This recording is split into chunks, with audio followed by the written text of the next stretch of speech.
Hello दोस्तों, तो ये मेरा बॉबी है जिसकी कंडीशन बहुत ज़्यादा क्रिटिकल है। इसका लीवर और किडनी डॉक्टर ने ख़राब बताया है। इसका 5 to 6 मंथ से ट्रीटमेंट पे है। ये इसके मुंह में अल्सर है, जो सलाइवा स्टिकी निकल रही है। इसका मुंह ख़राब हो रहा है, इन्फेक्शन है इसके। मेडिसिन वगैरह ये सारी मैं लेकर आई हूँ और कंटिन्यू चल रही है, लेकिन डॉक्टर का कहना ये है कि इसका लंबा ट्रीटमेंट चलेगा दोस्तों, है ना। और ये कुछ भी खा रहा है ना तो इसके मुंह में जलन कर रहा है, लग रही है। इसके ड्राई फूड तो बिल्कुल नहीं खा पा रहा। इसको हल्का लिक्विड बॉयल करके ही मेरे को खिलाना पड़ रहा है, खिचड़ी टाइप बनाकर।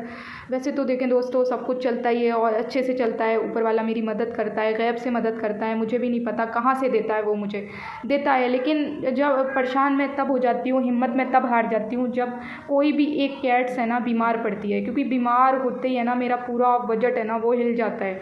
कम से कम अब इसकी बॉबी जो है, इसकी मेडिसिन आप यकीन नहीं करेंगे 7 डेज़ की मेरे को 1700 से 2200 रुपये की पड़ रही है। अगर मैं नॉर्मल मेडिसिन लेती हूँ तो 1700 की पड़ती है, और अगर मैं इम्यूनिटी बूस्टर वगैरह लेती हूँ तो मेरे को 2200 रुपये समथिंग पड़ती है 7 डेज़ की मेडिसिन।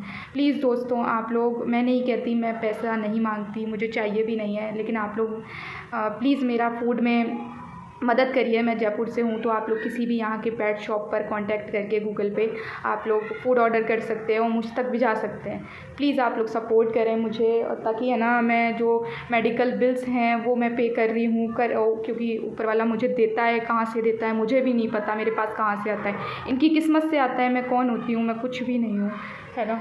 और बहुत सारे बच्चे ऐसे हैं और मुझे इंजर्ड भी मिलते हैं बच्चे। अभी एक हमारा मैंने वीडियो डाला था, बाहर एक कैट थी, उसका ट्रीटमेंट मैंने कराया, हालांकि वो रिकवर हो गया। तो ऐसे कई सारे बच्चे मिलते हैं। तो दिन ब दिन बच्चे बढ़ते जा रहे हैं, और बच्चे बढ़ने की वजह से जो फाइनेंशियल इश्यूज़ हैं, वो फाइनेंशियल क्राइसिस होने लग गए मेरे पास। अब कुछ लोग ये बोलते हैं और कुछ बोलेंगे भी कमेंट्स में कि जब आपकी औकात नहीं है तो आप इतने क्यों रख रहे हो। तो दोस्तों देखो, पर्शियन कैट को तो आगे लेने के लिए सब होते हैं, लेकिन जो इंडी कैट हैं उनको लेने के लिए कोई भी नहीं होता है। और बड़ी कैट होती हैं तो ये देने के बाद भी एडजस्ट नहीं होती हैं, तो इसलिए मैं बड़ी कैट्स को नहीं देती हूँ, क्योंकि लोग लेकर तो चले जाते हैं, फिर ओवर ब्रीडिंग कराते हैं। अब कुछ वो लोग मेरे से बोलेंगे कि आप सरकारी डॉक्टर को भी दिखा सकते हो। तो दोस्तों, सरकारी दिखाने के लिए ना कोई मतलब नहीं है। वो आपसे चार्ज करते हैं, बाहर से इंजेक्शन लिख देते हैं, ड्रिप बाहर से लिख देते हैं, इनफैक्ट सिरिंज भी बाहर से लिख देते हैं, मेडिसिन सारी ऑल ओवर मेडिसिन बाहर से लिखते हैं। ऊपर से आप गवर्नमेंट में जाओ, 1000 बीमारियां घर लेकर आओ,